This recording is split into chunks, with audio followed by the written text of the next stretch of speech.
33M husband thinks it would have been my 32F's fault if he went to jail. My 33M husband believes it would be my 32F's fault if he went to jail.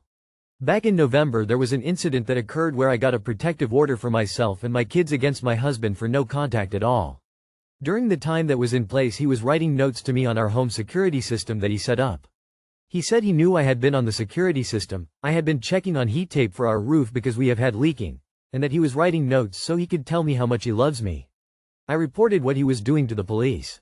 Was it the right choice? I don't know. Did I want him in jail? No, that would not have helped anything. I told him both of those things. A side note, he was also monitoring my location and where I was while we had the protective order, but I didn't know this until after. He told me that getting the police involved was a betrayal and that if he would have gone to jail it would have been my fault. He said the only fault he had in it was that he married a manipulative jerk. We have talked about this numerous times, and I don't understand how he could say he would have no fault in it. He made the choices he made. Please help me make this make sense.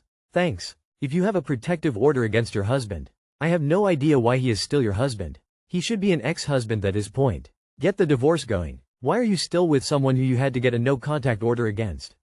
That means whatever he did was really bad for a judge to agree and give one. If you have a protective order in place you should not be telling your husband anything. It's not illegal for you to contact him, but why are you? Every day, women who are terrified of their partners or of men that are stalking them get denied for protection orders because of not having enough proof, or because their partners know exactly what not to say, or because the police don't take them seriously. The fact that you were given a protection order and for some reason choose to interact with him and initiate contact with him is a slap in the face to every abused woman, man, and child in this country who has tried to get help and get out. Him calling you a manipulative jerk while he secretly tracks your location, tries to make you responsible for his actions, and violates a protection order to try to lure you back that has a name. Projection. You might want to look up Lee Hammock's Narcissists Code YouTube channel or podcast series. He explains thought processes like this to people in toxic relationships. And, of course, Lundy Bancroft's book Why Does He Do That? So let me get this straight. He did something bad enough to you and your children for a protective order to be issued. He then disregarded the letter and spirit of the order in many ways. And you are the problem? Why are you in this relationship exactly? Think long and hard about what example you are trying to set for your children. Mother, F, 55, says I'm, M, 23, imagining things she did to me as a child. For context, I'm the middle child and have two brothers S, 26, and R, 21, and my mom heavily favors R and always has. A few days ago I was talking to my mom and she mentioned a family friend spanking her kid and how she found it appalling.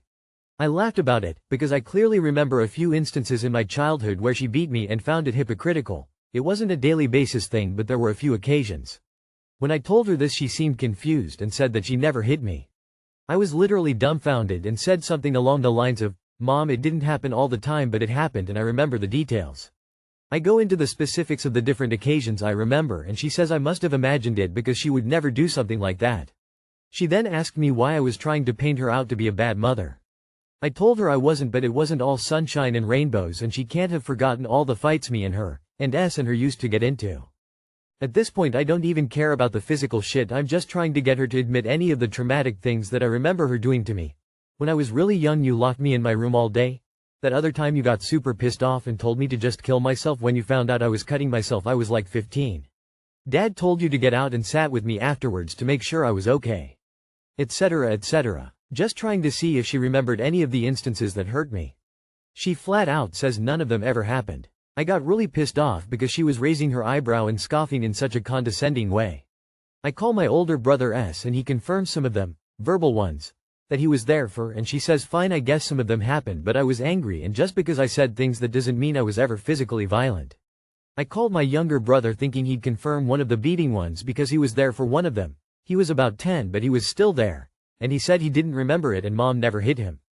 At this point I feel like I'm going insane. I bring up more recent instances like just 4 years ago you beat me silly when you found a pack of cigarettes in my room. You can't have forgotten that? And what about what you did to S? You broke a broom on him? You threw his laptop at him? I was there. Since me and S both remember these instances, she says, yeah, a couple times when you were older. But never ever as children. I was talking to S about it and he says that maybe she's right and the earlier instances were imagined because his instances happened when he was in his late teens, but I'm not sure what to think anymore because I clearly remember it happening earlier to me. So R says it never happened, period, S says it happened to him but later, and I think it happened to me earlier and I'm just unsure as to what to believe. Am I imagining some occasions? What can I even say to her to get her to admit it? Is it possible she just doesn't remember these instances because it didn't happen often? Why'd I even want her to admit it? I just can't stop thinking about it the past few days and I have no physical proof of it happening, but I feel like just having her say it happened would make me feel so much less stressed. Too long did not read. I remember occasions where mom beat me and said things to me that she has no memory of, and I don't know if I just imagined them or if it's a combination of me imagining some stuff and her forgetting some stuff. This seems to be common. What was a typical day to your mom was a profound experience for you as a child, thus making it more memorable for you. So the instances where you've a witness suddenly happened while a few minutes earlier she told you that you're lying. They all happened. She just won't admit it. Abusers saying they don't remember the abuse is very common. Don't believe her. You know what happened. She can lie about it, but you know the truth. Writing down my memories of my abuse helped me a lot. It might help you too. Heart. I don't know if I just imagined them or if it's a combination of me imagining some stuff and her forgetting some stuff. Maybe she's lying. You aren't imagining things. Your mother doesn't want to take accountability for those awful things she did. So she's gaslighting you and invalidating your childhood experience. She's either doing that out of shame for what she did or she's emotionally immature. People are quick to throw around narcissism. I don't know your mom personally enough to say whether or not it is narcissism. Unfortunately, this is a common experience with parents. I am a victim of that as well, unfortunately. You probably will never hear her admit it, or even apologize. Don't stop sharing your experiences, whether or not she remembers it. Those experiences still happened. I am sorry, that you are experiencing this. The narcissist's prayer might sound familiar to you. That didn't happen. And if it did, it wasn't that bad. And if it was, that's not a big deal. And if it is, that's not my fault. And if it was, I didn't mean it.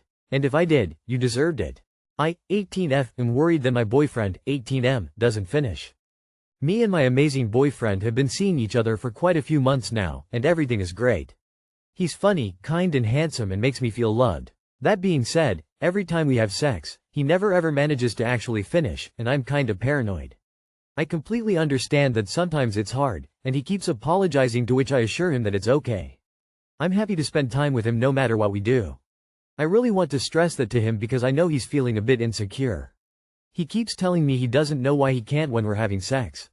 We've tried almost everything and it's like he just can't. I'm not sure if it's like a mental block or something, but he's had past partners and I haven't. I don't want to say this to him because I know how he's feeling about it, but I'm getting worried that it's me. Maybe I'm not pretty enough? Or I'm not doing good enough for him. It's stupid, but I'm beginning to feel really self-conscious. He tells me I'm beautiful and all that, but I can't help but wonder if maybe I'm just not that attractive.